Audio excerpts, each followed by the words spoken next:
Did you watch Polygon's YouTube channel between 2015 and the summer of 2017? I did. That's when I liked it the most, when it was run mainly by Griffin McElroy and Nick Robinson. To me, that's when Polygon put out their best content. Not video game news, but good-ass Let's Plays. And don't get me wrong, before Nick was there, Griffin was already making some pretty good content, either by himself or with the help of his brother Justin or the help of his other co-workers. But I think it's really with Nick that Griffin made his most engaging content. It's really too bad that the controversy around Nick broke up their duo. But I won't get into that story on this episode. If you want to know my take on Nick's firing, check out episode 1. Instead, in this episode, I'm giving you my review of Nick and Griffin's 3 biggest series: Carboys, Touch the Skyrim, and their podcast, CoolGames Inc. Today's YouTube channel review is all about nostalgia and appreciation. So let's get started.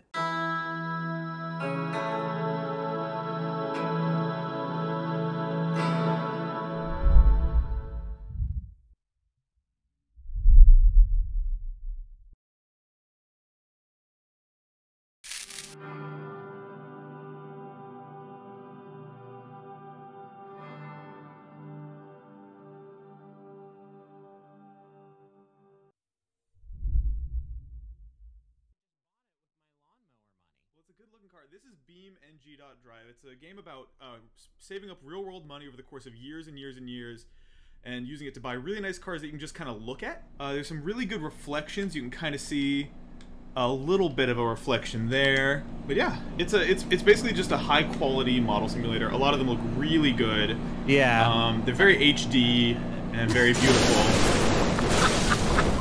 Carboys is a comedic let's play of the video game BeamNG.drive. The game is a solid sandbox simulator where you have a lot of customization options for your vehicles and where you can set up realistic car crashes complete with car-crushing physics. It looks so realistic, it's kind of fascinating to look at, and I think that's why Nick and Griffin picked it. Let me show you a prototype I've been working on.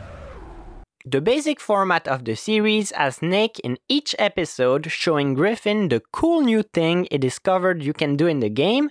What a wonderful new toy! And then the both of them coming up with ways of causing more spectacular damage to cars or pushing the physics engine further. But as the series progresses, it goes from vehicular body horror simulator to a sort of emerging narrative. I won't spoil what happens, but I would summarize it as Physics Simulator meets Neon Genesis Evangelion. And transcendental is another good keyword. Give me those god rays behind it. Let me get a nice...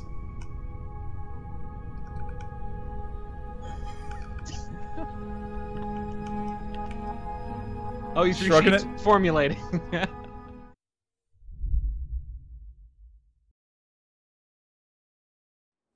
Alright, so the way I'm making this video, this is going to be the first time I'm seeing an episode from Carboys in about 2 years.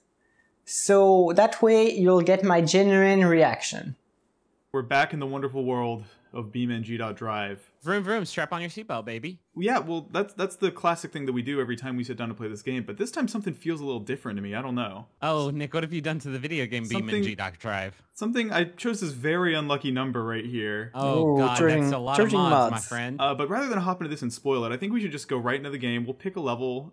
We've got the old grid map, the old classic. Plant almonds. We've got weave a rich tapestry. Core. It's like by holding down the control key, you actually, it covers the car in these little dots here. You see that? What? And each of these dots, Griffin, can be manually tugged and oh, yanked. Shit, that's a great discovery Gage. So what I did last time was I actually just unlocked the camera. It's really fun to do this in the game, just kind of by the way. Dragged it with me. Oh, I took the door. That's nice. But this changes everything. We can get under the car if you want to. Yeah, maybe grab her by the center. It's a whole new game. We can do a fun little surgery. Actually, I can use the scroll wheel to increase the strength of my tug. So By default, Great it's like a 25% too. gentle tug. If I rip it up to 100, I can just... God level tug. This is a god tug. God tug. Oh! It's good. Oh, oh, boy. I stretched it out a little bit. That is how it would do. A tire? Yeah. I don't think we need this one. We've seen how the pigeon can operate just fine with only one tire. So let's just shake it off. Shake that bad boy off there. Okay. Looking pretty good. Oh, but yeah, the ability to do this means I can just, whenever I want, flip back over and go for a little drive. Yeah. What is that? God. Weird. Is that God? Is that car God? In this game, he represents as like sort of a parallelogram. You see? I like that. And that's how it becomes lore in the actual series. In his image. Our parallelogram is a parallelogram. Right here. Physics looks so cool in this game. Keep going now. Don't get pinned. Wheels are still turning. Don't get pinned 127 do you hours. imagine Beam NG.drive with ray tracing? How good that would look. You're like, I'm pretty sure it was 127? I think it was in the 120s. And dingus. So, oh, sorry, switch back to the bus for me now? Uh-huh. Go ahead and turn on the stop sign. Let me depress the U button here. Who is it? Hold on a second. Who is this man? This man is not... Hey, what? You should not be driving the school bus. Can you grab them? Are they a point of articulation? Oh, Griffin. Griffin. I'm glad to see Buster. Great idea. At least I think that's how he's called. I'm just trying to like pull him through the windshield. Come on, buddy. Come on. That looks so painful. All right. Instability detected. So we're I'm not giving up on this. Is now the mission. Screw the cannonball stuff. We're getting the man out of the car. Operation Bus Rescue. All right, wait. Chugging of the computer. 2 missions, 1 mission. Okay. This series is as much torturing cars as it is torturing Nick's computer. Right. God, it's gonna be That looks cool. That looks kind of like James Bond's intros. Looks like. Oh, buddy. Oh. This didn't work at all. His Jansport fell off. I hate Mondays, Jansport eh? backpack went... His Jansport. Well, this is the battery. This is what makes the school bus go. Oh my god. So we might have to reinstall... Wait, hold on a sec. Sorry.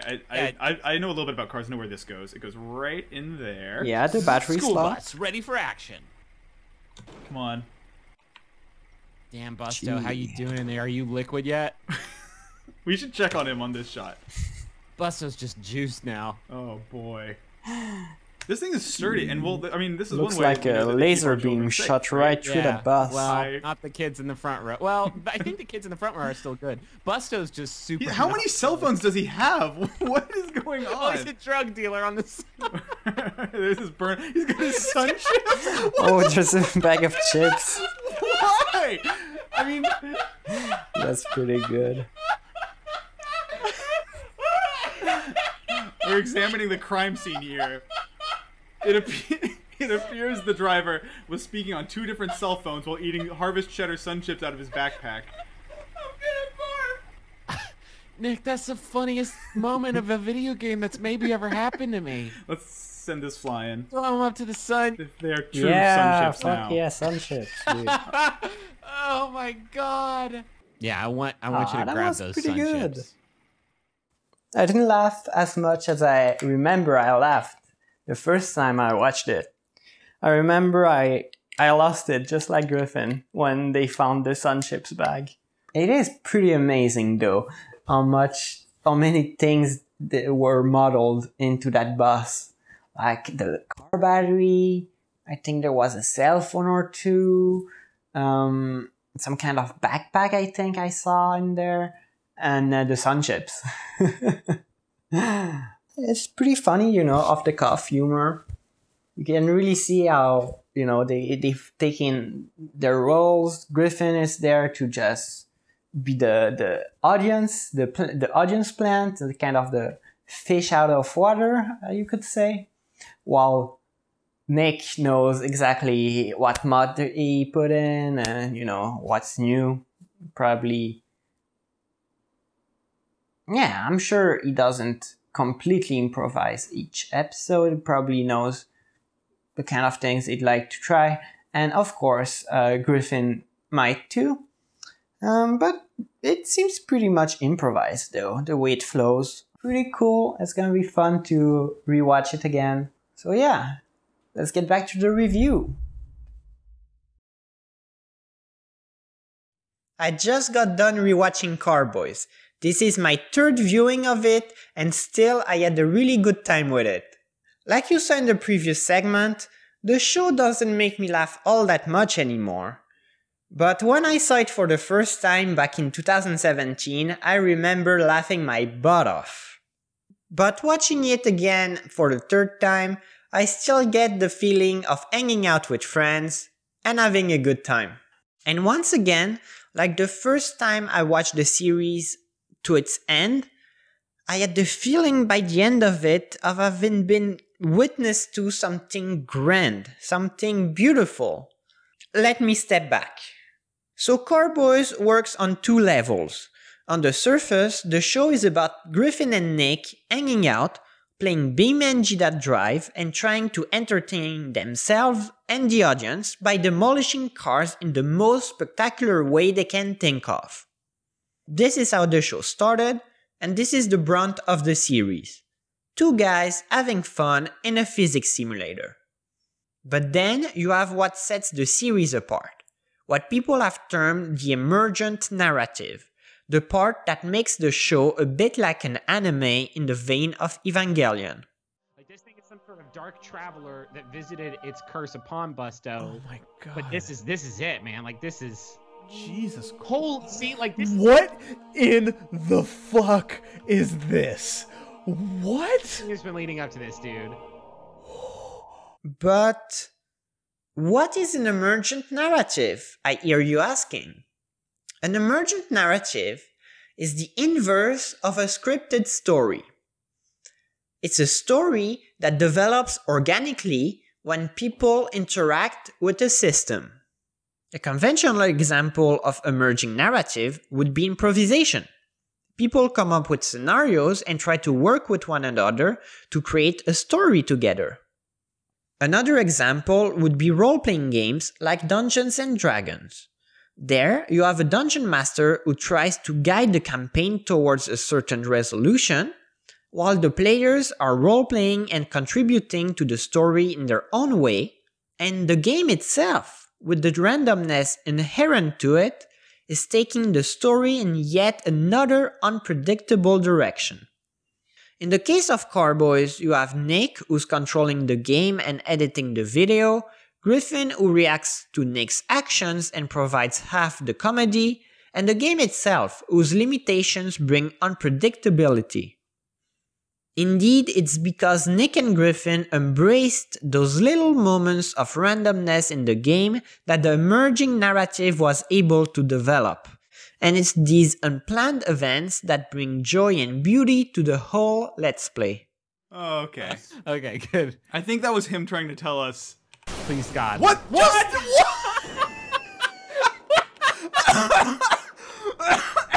No, no.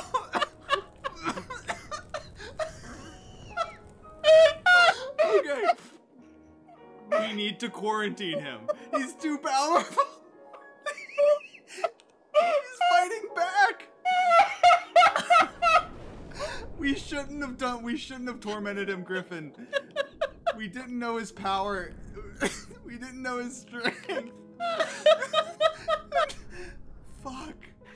Therefore, what starts out as just a fun hang in a video game quickly picks up a narrative dimension, complete with recurring characters, motivations, backstories, stakes, and even a final goal.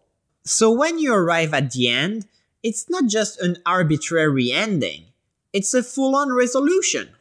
A resolution that leaves you a little bit in awe and makes you think back to the previous episodes. It even makes you wonder if you had the right interpretation of what happened, like at the end of every good series. And by the way, if you want to know my interpretation of the Carboys ending, I've put it at the end of the description in this video. Moreover, for this video, I wanted to gather as many fan-made videos as I could, so I put the links in the description too. So for instance, I've linked to this very well-made video by user PsychoCat, who was the first one to speak about Carboys as an emerging narrative. And in her video, she goes further than I at explaining what that is. But now, let's appraise the series so I can rate it. Carboys begins a bit slow. It takes about 4 or 5 episodes for the first major character to be introduced, at which point the show starts gaining traction. And throughout the series, you have stretches of 2 or 3 episodes where the main storyline doesn't budge much. I would say the show really starts to get good around episode 15, when Nick and Griffin have gotten the hang of the controls, have explored the basic tools, and now they're really going all out on mods and on putting cars through hell. That being said, I would still recommend watching the whole series, watching every single episode to get the full experience. To paraphrase what PsychoCat says in her own video, you really have to invest your time in the series if you want, by the end of it, to be able to look back and appreciate the series resolution. Overall, I give Carboys 4 out of 5 stars. Without the emerging narrative, I would probably give it only a 3, because I got a little bit bored watching through it again for this review, and because there are other series on YouTube that make me laugh a whole bunch more. But because I find the emerging narrative compelling, and because the ending never fails to touch my feelings, I'm bumping it up to a 4. Carboys is definitely my favorite series Nick and Griffin made together, and now that Nick and Griffin aren't on good terms anymore, it doubles as a shrine to the beauty of their former friendship. Fucking car, Nick. We're gonna hold hands and we're gonna fucking go down together and we're gonna see what's underneath all.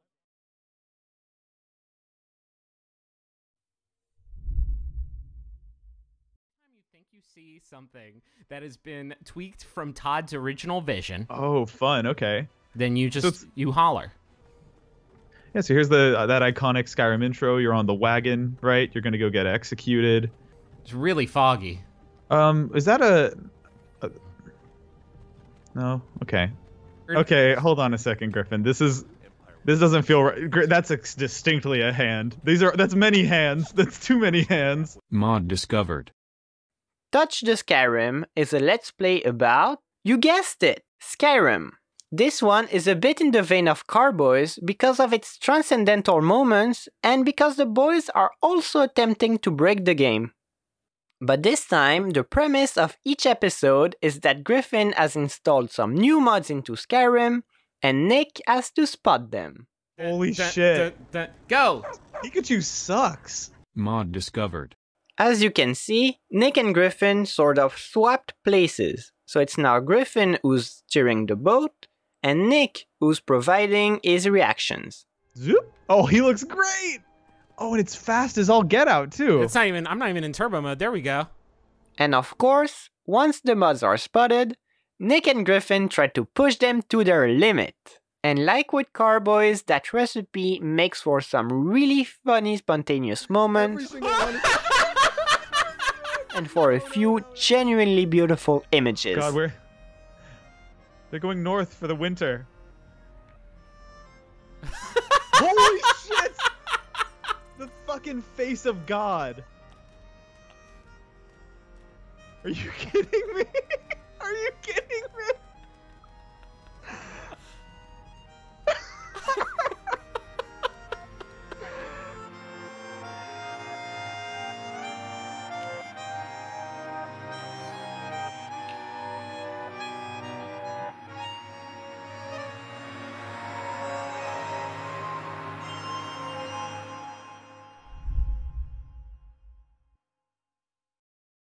So now I'm gonna watch an episode of Touch the Skyrim, which I think I don't remember as much as Carboys, so it should go better than my Carboys reaction, because really I remembered too much about that episode, so it wasn't the effect I wanted. But Touch the Skyrim, that's older for me, so probably gonna get me better. Bam.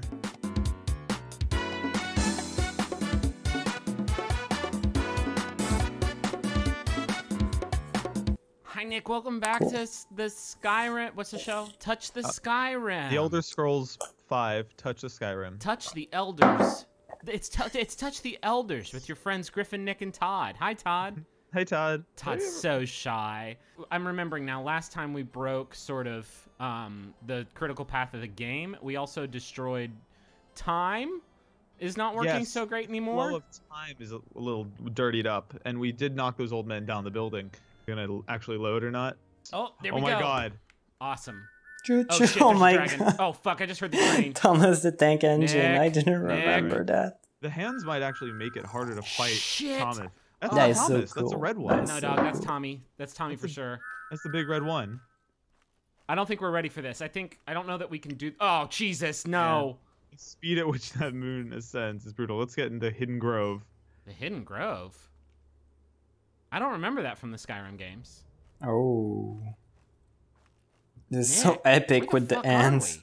What is this?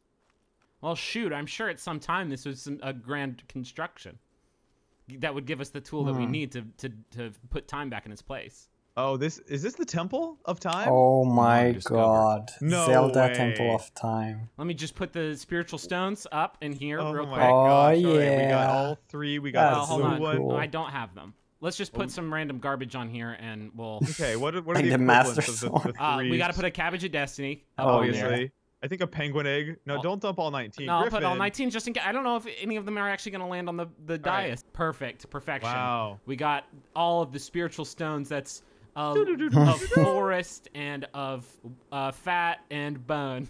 I put my I don't wanna gun, get- I put I my don't wanna gun get away my- out of respect. Is I it don't the wanna get my Master hopes up, Sword? but if the thing happens here that I hope think happens, it's the if Master this is a Sword. real weapon, Yep. I'm gonna be so fucking hypey. Yep, looks Oh like... shit! It's actually playing the music, dog.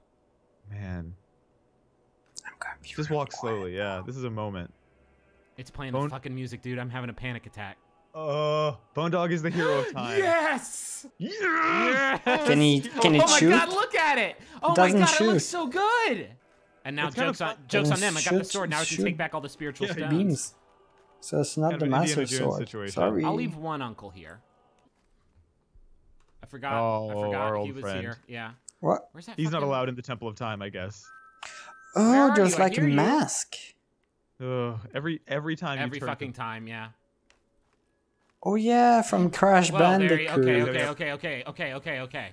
That's a classic. That's a classic Thomas. Oh my Wow, god. holy shit! What a good sword!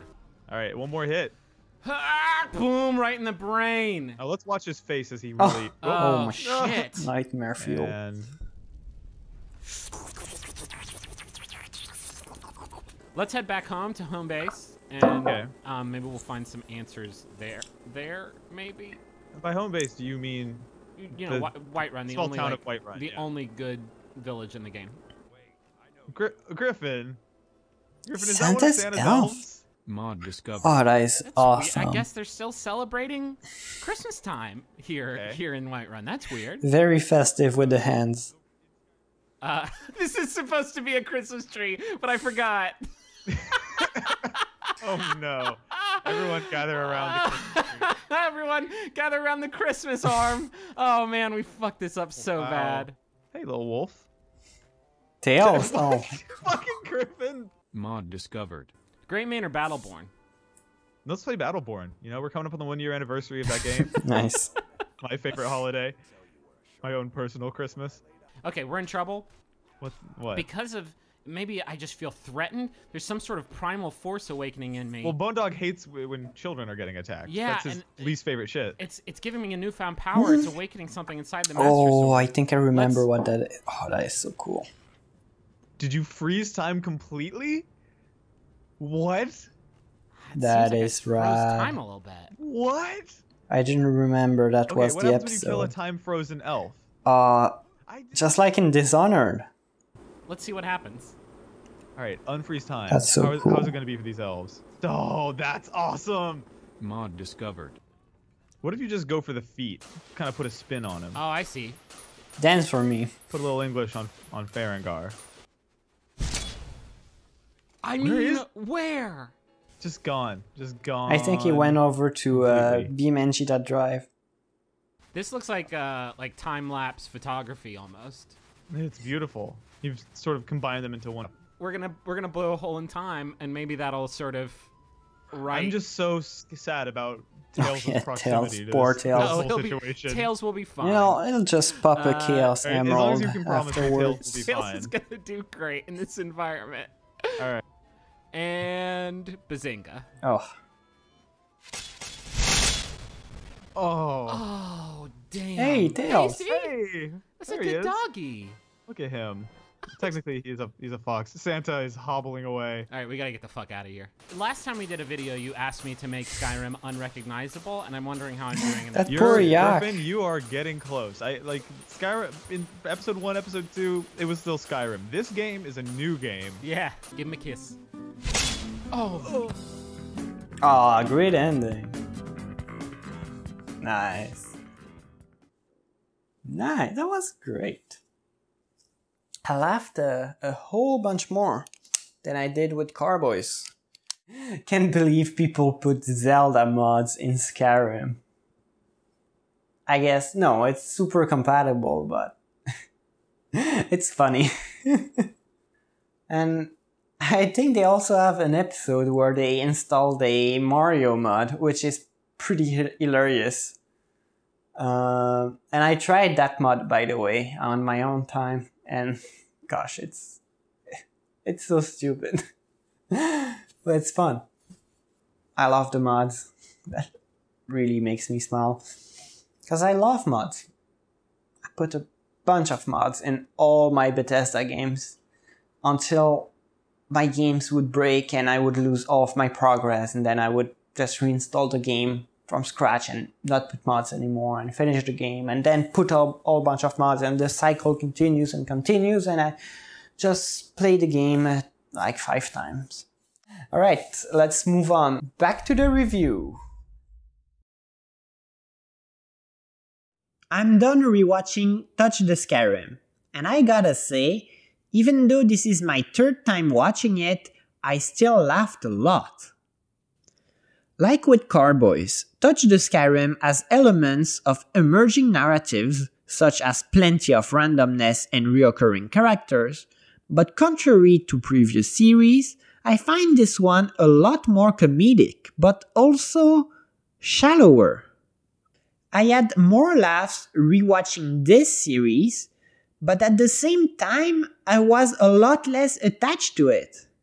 Carboys actually made me feel a sense of loss and nostalgia by the end of it, while this series couldn't. To be fair though, Touch the Skyrim has less than half the episodes of Carboys. Plus, it never had a proper ending. Indeed, the last episode, episode 15, came out right at the end of July, and 1 week later, Nick was being cancelled on Twitter, as I've discussed in episode 1 of this review. Despite the criticism I have for Touch the Skyrim, I still think it's a good series and one that is worth your while, especially if you want a good laugh, or if, like me, you like putting mods in your game. Because this series also acts as a good showcase for Skyrim mods. Throughout the series, Nick and Griffin try out all sorts of mods, from graphic overhauls to additional companions, new magic, weapons, utilities, maps, copywritten properties, and even naughty adult mods. Or at least what they can get away showing on YouTube without getting the channel banned. Overall, I give Touch the Skyrim 3.5 stars out of 5. I'm giving this score because this series is very entertaining, and as I've said, I laughed a lot. I also appreciated how the boys managed to make Skyrim look very different from how it normally looks. And I also appreciated the episodes near the end when we see those otherworldly, beautiful tableaus half frozen in time like we saw in Carboys. Moreover, I think this is a great first series if you haven't watched any of the content Nick and Griffin made together. Here you have their chemistry on full display, and if you enjoy their humor, then there's a big chance that you'll also like Carboys or the CoolGames Inc podcast.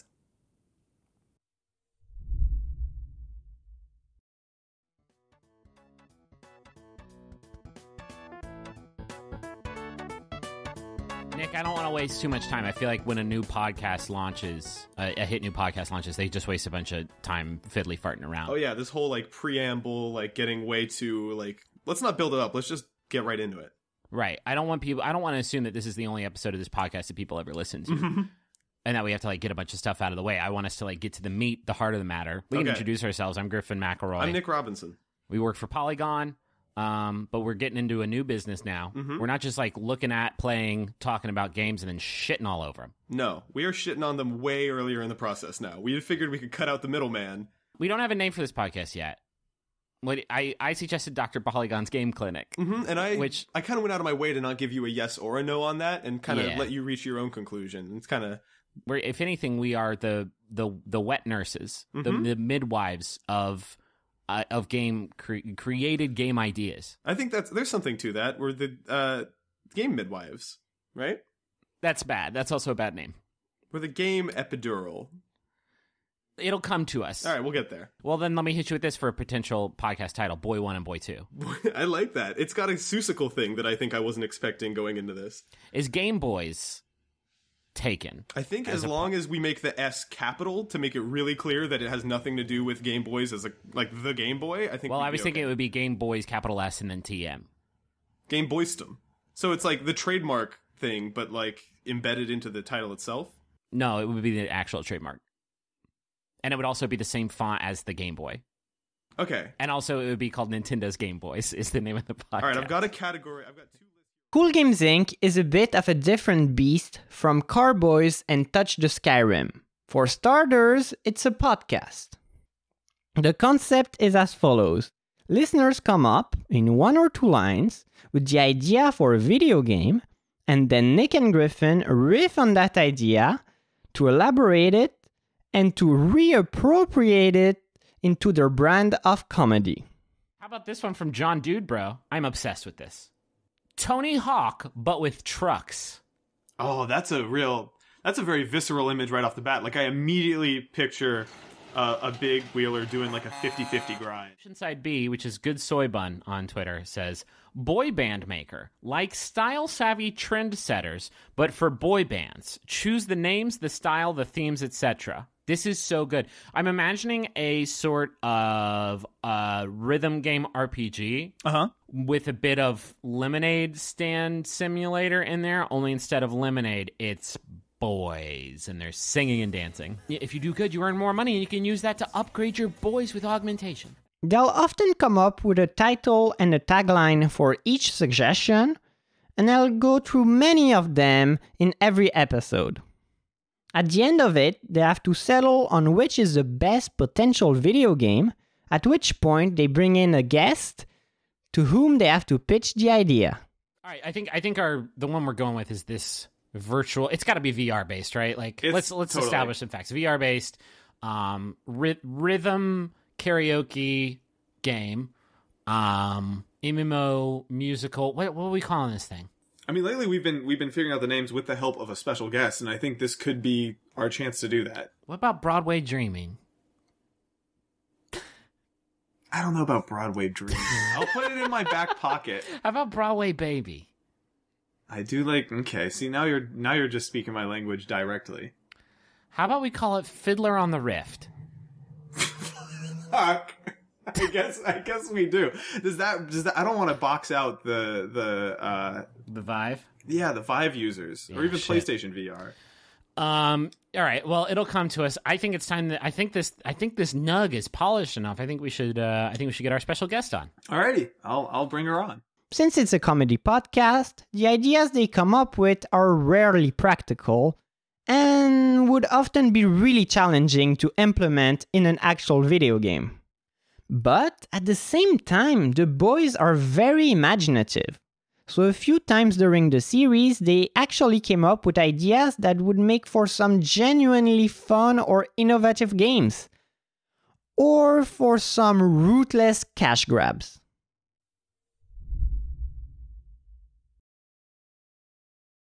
Okay, so once again, I haven't listened to CoolGames Inc. in a long time, so I shouldn't remember the podcast too much, and the jokes should still land with me.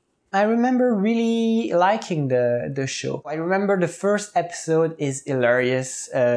Grandma Wants It Al Dente, I think it's called, which they come up with a silly Wii game that they kind of remake throughout the podcast because it was pretty much their best idea. I really was into that podcast. And I also got into the podcast right before Nick was cancelled. I think they posted one or, I got into the podcast, I binge watched it, binge listened to it, in the bus and after my homework and before going to sleep, just binged it. And I remember taking baths. I wouldn't take a shower, I would take a bath instead so I could listen to an episode. Crazy man that I am. Just loving that episode, and then whoops, they never make it again. Oh yeah, let's try this one. CoolGames Inc. Jr. Why hasn't anyone made a video game about the TV show Monk yet? Great title already. Welcome to CoolGames Inc. Jr. I'm Nick Robinson. I'm Griffin McElroy, back at it again with the video games. We are, and we're hopping right into it. This is an image submission that I assume was taken from the Super Mario Brothers Wikia, one of my favorite websites. Tell the people at home what you see. So this is Wario, and he's standing atop a pile of vanquished enemies. Okay. Are those Koopas under his feet, or are they? What are they? Well, according to the caption, Griffin, this image is Wario beating up dinosaurs outside of hell. Oh, that's so he's holding a couple pterodactyls by the fucking throat, and he's standing on a couple of Koopa-looking dinos. And let's be clear, by our measure, this is an official canon Nintendo rendering. This is not fan art. Let's just confront the hard truth here, and that is that when Wario dies, he's going to hell. He's going to go to hell. Definitely. And there's just obviously he could repent if he wants, but if he did that, I think he'd have to change his name because that dude's whole brand is like Mario but evil. Dude, he's having such a good loves time. Hell. Autoerotically asphyxiating these brontosauruses. I guess it's not autoerotic if Warren's doing it for Dad, you. Come here. I got this cool new game I want you to Grandma check out. And Grandpa. Oh boy, yeah, that's not very grandpa I want to introduce friendly. you to a sinner named Wario. And so he's just choking out these dinos, and they are Lovin loving it. Is this like Goofus and Gallant? This is a lot like Goofus, and it's a lot like Gallant if Goofus died and went to hell and then choked out some dinosaurs to give them boners. What is Danny DeVito doing to that bird? Why is he touching it? Why is the bird smiling and rolling its eyes back? Danny DeVito would play Wario. That's a good point you've made here. How about this one that was sent in by Kennard, non-vampire, Kennard Smith on Twitter, who says, why hasn't anyone made a video game about the TV show Monk yet? So there's a version of this that I think your parents are really going to love, which is just Tony Shalhoub as Monk, the video game, the Telltale game, probably. That's the easy, lazy, shitty version, right? Yeah. The better version of this is sort of an expose about the games industry and how the wheels get greased and turn. Ooh. These greasy wheels. And the title of the game would literally be, why hasn't anyone made a video game about the TV show Monk yet? And you're sort of an investigative reporter at a video game website. Tell me about this investigative reporter. Do they resemble Monk in any way? shit. No. You get a tip like, there's a dark reason why they haven't made a video game of the TV show Monk yet. Ask the right questions, pull the right strings. And then you have to pull the right strings and find out, like, oh my god, like pretty much everybody, fucking Gearbox, Bethesda, like everybody's taken a stab at making a video game of Monk, but nobody's really followed through with it. Who's shutting these down? What's the conspiracy? Pull Every the time. Monk threads. Yeah. Is it Tony Shalhoub? Warren Spector is like, all right, gang, we just went gold on Epic Mickey 2, The Power of 2. Now we can move. Now we can finally move on to Epic Monk. It's the project we've all really been. What's that? Somebody's here from Disney. Oh, we're all fired. No, not before my Monk dream came true. Okay, here's one from Alyssa Entropy who says Wonder Trade, but for phone apps. So Griffin, you and I should Wonder Trade an app right now. Let's flip through our phones. Oh, you pick an app, I pick an app, and we'll Dun, dun, dun, dun. All right. And WhatsApp. Fuck. Let me find my most embarrassing and app. parameters. I think I've got a good contender. 1, 2, 3. WWE 2K16 Creation Studio. Okay. I think we go with the Monk game, and I think we fire that one off, and I think that's our nug. All right, and I think that's a good game. It's just a video game because we're gonna learn a lot about the industry. You know, like it's a video game about video games, and but not like fucking another ripoff of the like game dev games. Yeah, like it's just like. How does it really work? How did the wheels really get greased? And you and I know this shit, Nick. Oh, like we've lived this. We know we know why there's not a Monk game. We know why. We know why all the Sonic games have been fucking super shitty. Unfortunately, we're not allowed Gosh, to talk about it. I wish I knew. One of the dark secrets. We'll be back next week with another short one, and then come October, we'll be back to our usual format. Thanks for sticking with us through this transitionary period, and I'll talk to you next week. Till then, I'm Griffin McElroy. I'm Nick Robinson. No problem, fun. No problem, fun. Okay, well, it wasn't too bad. I'm kind of bummed out I didn't laugh much. I guess the CoolGames Inc. Juniors weren't as good. Gonna have to revisit more of them. It was pretty fun, I mean, yeah, I guess the bits didn't get to me, and there were no guests that time, which, you know, the guests really add a lot of fun to it. It's a fun format. It was fun duo. Just shooting the shit about video games, and, you know, it's just another, you know, contrived way of just hanging out talking about video games, which is pretty much every video game podcast out there. I think what's really fun about that series is not so much, you know, the games they come up with. They don't really come up with any good games, but it's more the horrible GRMs they come up with, or the stupid systems they come up with, the DLCs, the way to get more money. It becomes so satirical. That's the real fun part of this podcast. That, and of course the audience participation, that's always fun, of course, you know. Done reacting to CoolGames Inc. and let's get back to the review. So now I'm back from listening to about 20 to 25 episodes of CoolGames Inc. in the last few days. The reason I haven't gone through them all again is because, well, there's 70 episodes of 1 hour each. So that would have taken a long time, and it would have taken me even longer to get this video out. Plus, I already saw the series twice before all the way through. So now this is my third time going through it. So, you know, I remember it well enough, and I got enough of a taste, I believe, to give you my review. So yeah, I ended up listening to about the first 10 episodes, then to a couple of episodes near the middle, and to the last 10 episodes. That way I could refresh my memory. And I had a pretty good time watching them, just like I remember I did when I first watched it. CoolGames Inc. benefits from having a very cool format. To begin with, the average episode begins with Nick and Griffin doing a post-mortem on the video game they conjured up in the previous episode.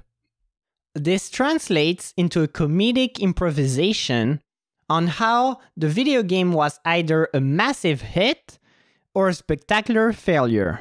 Then they'll often go into a tangent about either an item of video game news or a new release that has them excited that week. This is the part of the podcast which is more conventional and acts more as a hangout than as comedy. There, you get to peer into Nick and Griffin's personal lives and catch up on what's going on with them.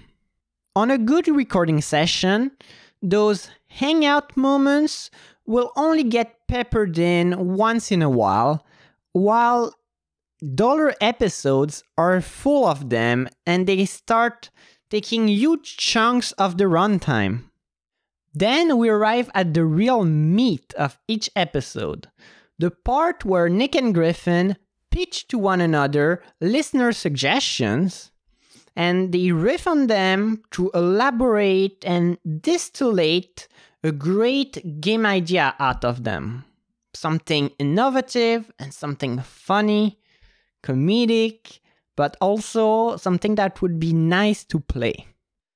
Throughout the series, listeners come up with quite varied game ideas, but since they know the boys' peculiar brand of humor, I've noticed they tend to gravitate around certain themes. For instance, you'll often have ideas for cooking games. And after all, their first episode was a cooking game involving dungeon crawling and grandma scanning DRMs, so that's not all that surprising. You'll also often get ideas that rhyme or that form puns, references to Sonic, Mario, Wario, and Waluigi, or ideas about proprietary peripherals you have to buy with the game. And finally, if the boys manage to book a guest for that episode, they'll bring them on and pitch their best video game ideas to them. In the better episodes, the guests will bring in their own energy and their own ideas, and they'll join in the riffing with the guys to make the idea even better or funnier. For example, episode 5, called Glass House, is a gem, because the boys already came up with a pretty good idea to begin with, but then they pitched it to Dave Lang, an actual game producer, who took their idea and ran with it. If you only have time to watch one episode, I highly recommend that one, because the part with Dave Lang had me roaring with laughter. But overall, what's my rating for the podcast? I give CoolGames Inc. 3 out of 5 stars. As I said, it's a great podcast concept that yielded some of my favorite podcast moments and that had me laughing quite a lot. And the episodes in the beginning, the first 10 or so, and the episodes at the end are definitely the best ones. But I remember that on my 2 previous listenings, it took a long time in the middle before it got good again. And when I went back to listen to some of those episodes, they were pretty boring. And by the way, the episode I reacted to was indeed from this lackluster middle portion. If the podcast was of more uniform quality, I would probably bump it up to a 4. But since there are so many filler episodes, and since a lot of them are quite scattered, then I can't give it more than a 3. CoolGames Inc. is a fun podcast. It's great for video game enthusiasts, and it has its moments of pure hilarity. But since the quality is not consistent, I wouldn't recommend you dedicate yourself to the whole 70 episodes. Instead, Start with the first few episodes, and once it gets boring, just skip ahead. Or, if you're really committed, then stick around and you'll hear more about Nick and Griffin's personal lives. Because, like many podcasts, this one doubles as a sort of hub for the fan community around its creators. Indeed, when it was still airing, you could go there to hear about what was going on with the guys, what they were up to, what was the next series they were working on, what was going on in their personal lives, and you'd get to just hang out with them, having genuine conversation together. And listening to it now, it gives you a window back to that lost era. Such good series, those three. Too bad they're not making them anymore. If only he hadn't been fired. But even though Nick and Griffin are no longer making videos together, they're still making content one way or another. Nick has his YouTube channel where he does video game related videos, which do really well, it looks like. Among those, I really like a video he did about a video game that puts you not in first or third person, but in second person. Sounds mysterious, doesn't it? Oh, and he also did this amazing video called the I don't know what time it is challenge. I really recommend that one if you want to have a good laugh. And as for Griffin, he's been very successful and prolific too. A year after Nick was fired, he and his brother Justin both left Polygon to focus on their own content. And that seems to have paid off. Griffin hosts a bunch of podcasts with his family. Some of them he does with his brothers or with his dad, and others with his wife. Most of them are comedy podcasts, but he also has this role-playing podcast called The Adventure Zone, which is really well produced. So don't forget to check them out, and long may their content live on. And as for you, thanks for watching, I hope you enjoyed my video, and please subscribe so you'll get my next one. Also, don't forget to leave a like and comment if you want to give me a suggestion or some feedback. I always appreciate it. Anyways, see ya!